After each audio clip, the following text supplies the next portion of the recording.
Hello students. आज मैं आपके सामने चैप्टर लेकर आया हूँ इलेक्ट्रिसिटी यानी विद्युत चैप्टर। ठीक है। विद्युत चैप्टर की अगर हम बात करें तो विद्युत हमें मिलती कहाँ से है, तो विद्युत हमें मिलता है विद्युत ऊर्जा से यानी इलेक्ट्रिकल एनर्जी से। तो इलेक्ट्रिकल एनर्जी को बनाने के कई तरीके हैं, जैसे कि हम रासायनिक ऊर्जा से भी इलेक्ट्रिकल एनर्जी बना सकते हैं, यानी रासायनिक ऊर्जा को विद्युत ऊर्जा में कन्वर्ट करके। यांत्रिक ऊर्जा से भी विद्युत ऊर्जा बना सकते हैं, यांत्रिक ऊर्जा को विद्युत ऊर्जा में परिवर्तित करके। और नाभिकीय ऊर्जा से भी बना सकते हैं, यानी नाभिकीय ऊर्जा को विद्युत ऊर्जा में परिवर्तित करके। और भी बहुत सारे कारण होते हैं जिसके द्वारा हम विद्युत ऊर्जा प्राप्त कर सकते हैं। तो आइए हम डिस्कस करते हैं कि विद्युत ऊर्जा प्राप्त करने की, अगर हम किसी परिपथ में बात करें तो विद्युत ऊर्जा प्राप्त करने की जो सबसे बेसिक यूनिट है, यानी जो सबसे मूल कारण जो है वो हमारा क्या है, हम कहते हैं कि विद्युत ऊर्जा हम बनाते कैसे हैं, तो किसी इलेक्ट्रॉन के द्वारा हम विद्युत ऊर्जा को प्राप्त करते हैं। तो जब कोई इलेक्ट्रॉन एक स्थान से दूसरे स्थान तक प्रवाहित होता है तो हम उसे इलेक्ट्रॉन ना बोल के हम कहते हैं कि आवेश प्रवाहित हो रहा है। ठीक है। तो आवेश की अगर हम बात करें कि आवेश क्या होता है, तो आवेश किसी परमाणु का एक मूल कण होता है जो कि पॉजिटिव और निगेटिव दोनों हो सकते हैं। दो पॉजिटिव चार्ज अगर हम बात करें, यानी दो धनावेश हैं, तो वो दो समान प्रकृति के आवेश हैं, सेम चार्ज हैं, यानी पॉजिटिव पॉजिटिव हों या निगेटिव निगेटिव हों, तो वो दोनों ही क्या करते हैं, एक दूसरे को प्रतिकर्षित करते हैं। और अगर एक पॉजिटिव और एक नेगेटिव है तो वो क्या करता है, एक दूसरे को आकर्षित करते हैं। अब आवेश का जो मात्रक होता है वो क्या होता है, कूलम होता है, एसआई मात्रक कूलम। और अगर हम एक कूलम की बात करें, एक इलेक्ट्रॉन की बात करें, तो एक इलेक्ट्रॉन पर कितना, एक इलेक्ट्रॉन का मान कितना होता है, 1.6 इंटू 10⁻⁻19 कूलम। और एक कूलम आवेश पर इलेक्ट्रॉनों की संख्या की बात करें तो कितना होता है, 6 इंटू 10⁻18। ठीक है। अब आवेश का एक फॉर्मूला होता है हमारे पास, Q is equal to n e. इसमें n क्या है, इलेक्ट्रॉनों की संख्या, Q क्या है, आवेश, और E क्या है, एक इलेक्ट्रॉन पर आवेश। ठीक है। तो जब कभी इलेक्ट्रॉन प्रवाहित होता है किसी परिपथ में तो उस कारण विद्युत धारा प्रवाहित होती है।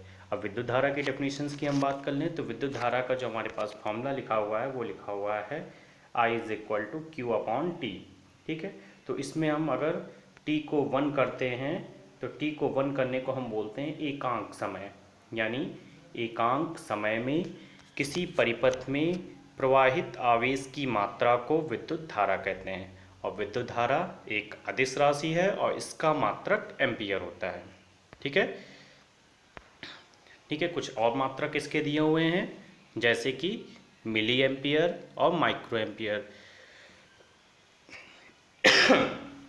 तो मिली और माइक्रो की बात करें तो मिली एम्पियर की अगर हम बात कर रहे हैं तो मिली अगर कभी भी आएगा तो उसको हम कहेंगे 10⁻³ माइक्रो कहीं पर भी आएगा तो उसे हम कहेंगे 10⁻, माइक्रो कहीं पर आएगा तो उसे हम कहेंगे 10⁻⁻6 मिली हो गया, माइक्रो हो गया। नैनो अगर कहीं पर आएगा तो उसे हम कहते हैं 10⁻⁹। पीको कहीं पर आता है तो उसे हम कहते हैं 10⁻12। फर्मी कहीं पर आता है तो उसे हम कहते हैं 10⁻15। और एटो अगर कहीं पर आता है तो उसे हम कहते हैं 10⁻18। ठीक है। इतनी सारी पावर्स होती हैं स्टूडेंट्स। ठीक है। तो विद्युत धारा को जब हम नापते हैं, यानी किसी भी चीज़ को जब हमें नापना होता है तो उसके लिए हमें एक इंस्ट्रूमेंट की ज़रूरत पड़ती है। जैसे अगर हमें लंबाई को नापना होता है तो लंबाई को मीटर में, सेंटीमीटर में, और भी बहुत सारे यूनिट्स हैं उसमें हम मेज़र करते हैं। तो वैसे ही विद्युत धारा को हम किसके द्वारा नापते हैं, किस इंस्ट्रूमेंट के द्वारा नापते हैं, तो एमीटर द्वारा। जैसे लंबाई को हमें नापना होता है तो फीते के द्वारा या किसी स्केल के द्वारा या वर्नियर कैलिपर द्वारा, इस तरह से हम मेज़र करते हैं। ठीक है। तो उसी तरह से विद्युत धारा को जिस इंस्ट्रूमेंट के द्वारा मापते हैं उसे हम कहते हैं एमीटर। और एमीटर का जो प्रतिरोध होता है वो बहुत ही कम होता है और ये हमेशा श्रेणी क्रम में जोड़ा जाता है। ठीक है। अब अगर हम किसी परिपथ में बात करें तो विद्युत धारा की जो दिशा होती है वो हमेशा इलेक्ट्रॉन की विपरीत दिशा में होती है। ठीक है। तो ये इस तरह से हम एमीटर को हम किस क्रम में जोड़ते हैं, श्रेणी क्रम में। और श्रेणी क्रम में जो धारा होती है वो हमेशा बराबर होती है। ठीक है। तो नेक्स्ट इसके बाद बात करते हैं विभवांतर की। तो विभवांतर का जो हमारे पास फॉर्मूला होता है वो होता है V is equal to W upon Q। ठीक है, ये क्यों लिखा हुआ है students, V is equal to W upon Q. तो अगर हम इसमें भी Q को 1 करते हैं तो हो जाता है हमारे पास एकांक। तो एकांक आवेश को एक बिंदु से दूसरे बिंदु तक लेकर आने में किए गए कार्य को विद्युत विभवांतर कहते हैं। यह एक अदिश राशि है और इसका मात्रक वोल्ट या जूल पर कूलम होता है। ठीक है, तो ये हमारे पास विभवांतर की डेफिनेशन आ गई। ठीक है, तो विभवांतर की डेफिनेशन क्या है, एकांक आवेश को एक बिंदु से दूसरे बिंदु तक लेकर आने में किए गए कार्य को विद्युत विभवांतर कहते हैं। यह एक अदिश राशि है और इसका मात्रक वोल्ट होता है। ठीक है, अब अगर एक वोल्ट की परिभाषा अगर हम बात करें तो एक कूलम आवेश को लेकर आने में यदि एक जूल कार्य होता है तो विभवांतर एक वोल्ट कहलाता है। ये हो गई एक विभवांतर एक वोल्ट की डेफिनेशन। तो विभवांतर को हम नापते किस में हैं, तो विभवांतर को नापने के जो तरीका है हमारे पास वो है वोल्ट मीटर।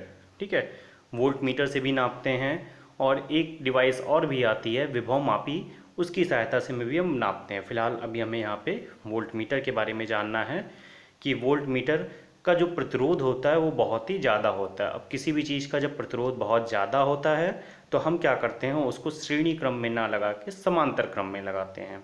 ठीक है, तो हम उसे समांतर क्रम में लगाते हैं और समांतर क्रम में हमें ध्यान रखना है कि समांतर क्रम में विभव का मान जो होता है वो बराबर होता है। ठीक है, तो उसके बाद है नेक्स्ट सेल। तो सेल क्या होती है, सेल एक ऐसी सिंपल युक्ति होती है जिसमें दो इलेक्ट्रोड लगे होते हैं, एक जिसे हम कहते हैं एनोड और दूसरे को कैथोड। ठीक है, अब ये जो दो इलेक्ट्रोड कार्य क्या करते हैं, ये रासायनिक ऊर्जा को विद्युत ऊर्जा में परिवर्तित करते हैं। ठीक है, क्या कार्य करते हैं, रासायनिक ऊर्जा को विद्युत ऊर्जा में परिवर्तित करते हैं। ठीक है, यानी कैसे परिवर्तित करते हैं कि जब हम किसी इलेक्ट्रोड को सेल के घोल में, सेल के मटेरियल से बने घोल में डालते हैं, जैसे हमने कॉपर के इलेक्ट्रोड लिए तो कॉपर सल्फेट के सोल्यूशन में जब हम डालते हैं तो आवेश एक इलेक्ट्रोड से दूसरे इलेक्ट्रोड तक प्रवाहित होना शुरू हो जाते हैं और इस कारण उसमें विद्युत धारा का प्रवाह हो जाता है। ठीक है, अब इससे रिलेटेड कुछ सिंबल्स हैं, जैसे विद्युत सेल का सिंबल है, इसमें एक लाइन बड़ी और एक लाइन छोटी है, जिसमें बड़ी लाइन को हम कहते हैं प्लस टर्मिनल और छोटी लाइन को माइनस टर्मिनल कहते हैं। बैटरी के संयोजन है, यानी ये श्रेणी क्रम संयोजन है, plus minus then plus minus. ठीक है, फिर प्लग की बात हो रही है, तो प्लग की जो है वो उसमें एक ब्रैकेट से दिखाया गया। अब ये कौन सी की है, ये ओपन प्लग की है। ठीक है, ओपन प्लग की मतलब उस समय सर्किट हमारा खुली अवस्था में, इस अवस्था को हम क्या कहते हैं कि मतलब सर्किट में हमारे करंट का फ्लो नहीं हो रहा है ओपन प्लग की कंडीशन में। और ये दूसरी कंडीशन कौन सी है, क्लोज प्लग की, जिसमें हमारे सर्किट में करंट का फ्लो हो रहा है। ठीक है, ये ज्वाइंट्स तार के दिखाए गए हैं कि सर्किट का करंट जो है यहाँ से आके डिवाइड हो रहा है। फिर बिना संधि के तार क्रॉसिंग है, मतलब यहाँ से करंट का डिवीज़न नहीं हो रहा है। फिर विद्युत बल्ब की बात करें तो ये विद्युत बल्ब का सिंबल है। विद्युत बल्ब की अगर हम बात करें तो विद्युत बल्ब में हमारे टंगस्टन का तंतु लगा होता है और इसका गलनांक जो होता है बहुत ही ज़्यादा उच्च रखा जाता है। ठीक है, फिर इसके बाद प्रतिरोध का सिंबल है हमारे पास रेजिस्टेंस। ठीक है, आगे बात करते हैं हम। ये हमारे पास जो सिंबल है नेक्स्ट 9th नंबर में परिवर्ती प्रतिरोधक का। परिवर्ती प्रतिरोधक जिसकी सहायता से हम क्या करते हैं, किसी भी सर्किट में प्रतिरोध को या धारा को नियंत्रित कर सकते हैं। ठीक है, एमीटर क्या है, जो धारा को मापता है और इसको हमेशा परिपथ के श्रेणी क्रम में लगाते हैं। वोल्ट मीटर क्या है, जो किसी परिपथ के विभवांतर को नापता है और इसको हमेशा हम समांतर क्रम में लगाते हैं। ठीक है, नेक्स्ट है इसके बाद ओम का नियम। तो ओम के नियम की अगर हम बात करें तो ओम का नियम क्या होता है, यदि किसी चालक की भौतिक अवस्थाएं जैसे ताप या दाब में कोई परिवर्तन ना हो तो उस अवस्था में विभवांतर जो होता है वो धारा के अनुक्रमानुपाती होता है। ठीक है, यानी V is directly proportional to I।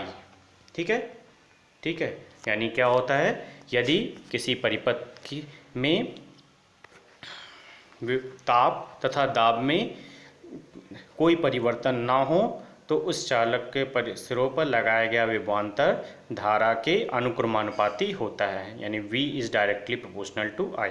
ठीक है, और इस फॉर्मूले में आ जाता है V is equal to I R. यहाँ पे R एक नियतांक है जिसे हम तार का प्रतिरोध कहते हैं। अब अगर हम प्रतिरोध की बात करें तो प्रतिरोध कुछ कारणों पर निर्भर करता है, जैसे यह किसी चालक तार की लंबाई के अनुक्रमानुपाती होता है और उसके क्षेत्रफल के, यानी तार के क्षेत्रफल की, कितना मोटा तार है उसके क्षेत्रफल के व्युत्क्रमानुपाती होता है, यानी R is directly proportional to L। R is directly proportional to L और R is inversely proportional to 1/A।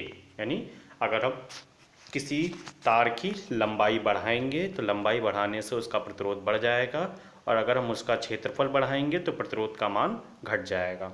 ठीक है, तो यहाँ पे जो V is equal to I R formula आया है हमारे पास, उसमें अगर हम बात करें तो R की वैल्यू हमारे पास क्या आ जाएगी, V/I। ठीक है, तो अगर हम विभवांतर और करंट यानी V is equal to I R का अगर हम ग्राफ खींचें तो विभवांतर और करंट के बीच जब हम ग्राफ खींचते हैं तो V is equal to I R जो कि ग्राफ हमें मिलता है Y is equal to mx के ग्राफ से। ठीक है, जैसे मैथ में एक ग्राफ होता है, ठीक है, समीकरण। तो उस समीकरण के अकॉर्डिंग हमारे पास जो ग्राफ मिलता है तो उससे हम जैसे जैसे हम I की वैल्यू बढ़ाते जाते हैं V की वैल्यू भी बढ़ती जाती है, तो उस वजह से हमें ग्राफ जो मिल जाता है कांस्टेंट ग्राफ मिलता है। और इसमें हम इस ग्राफ में कहीं पे भी, इस ग्राफ में अगर हम इसका स्लोप निकाल लेंगे यानी इसकी प्रवणता निकाल लेंगे यानी tan थीटा, तो tan theta is equal to हमारे पास फॉर्मूला आ जाएगा V/I और ये इसका प्रतिरोध के बराबर होगा यानी R के बराबर। ठीक है, तो इस तरह से हम इसका प्रतिरोध निकालते हैं। तो प्रतिरोध काम क्या करता है, जो बताता है हमें कि किसी परिपथ में धारा का विरोध करने का जो गुण होता है वो हमें प्रतिरोध बताता है। ठीक है, और इसका SI जो मात्रक होता है वो ओम होता है या वोल्ट पर एम्पियर होता है, यानी R is equal to V/I। इस वजह से हम इसे कहते हैं वोल्ट पर एम्पियर। तो इसमें भी डेफिनेशन हम इस तरह से बना सकते हैं कि यदि किसी परिपथ में धारा 1 एम्पियर की प्रवाहित होने से उसका विभवांतर 1 वोल्ट हो जाए तो उसका प्रतिरोध 1 ओम कहलाता है। ठीक है, धारा नियंत्रक क्या काम करता है, किसी परिपथ में प्रतिरोध को परिवर्तित करने के लिए या धारा को नियंत्रित करने के लिए हम धारा नियंत्रक का उपयोग करते हैं। ठीक है, चालक का प्रतिरोध किन पर निर्भर करता है, अभी मैंने बताया कि लंबाई के अनुक्रमानुपाती और क्षेत्रफल के व्युत्क्रमानुपाती होता है। ये तापमान पर भी निर्भर करता है कि अगर हम तापमान को परिवर्तित कर दें, दाब को परिवर्तित कर दें तो भी क्या हो जाएगा, चालक का प्रतिरोध प्रभावित हो जाएगा। ठीक है, पदार्थ की प्रकृति पर भी निर्भर करता है।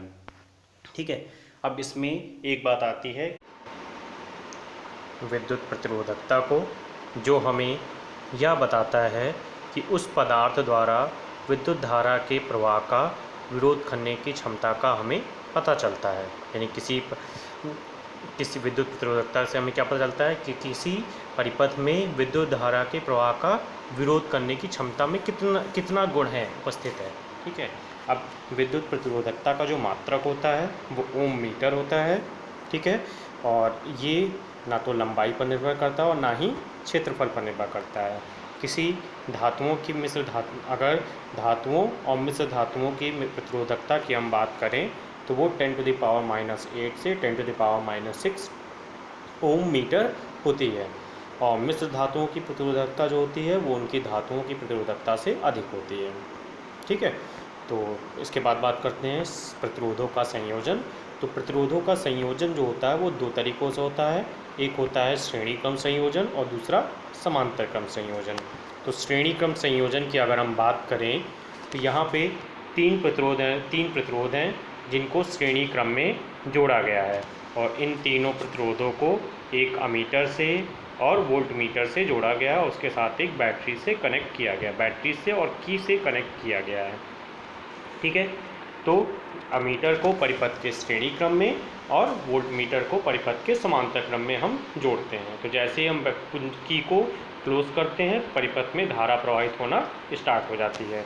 अब चूँकि तीनों श्रेणी क्रम में जुड़े हुए हैं और श्रेणी क्रम में धारा का मान बराबर होता है जबकि विभवांतर का मान अलग अलग होता है। ठीक है, यानी R1 पे V1 विभवांतर R2 पे V2 विभवांतर और R3 पे V3 विभवांतर।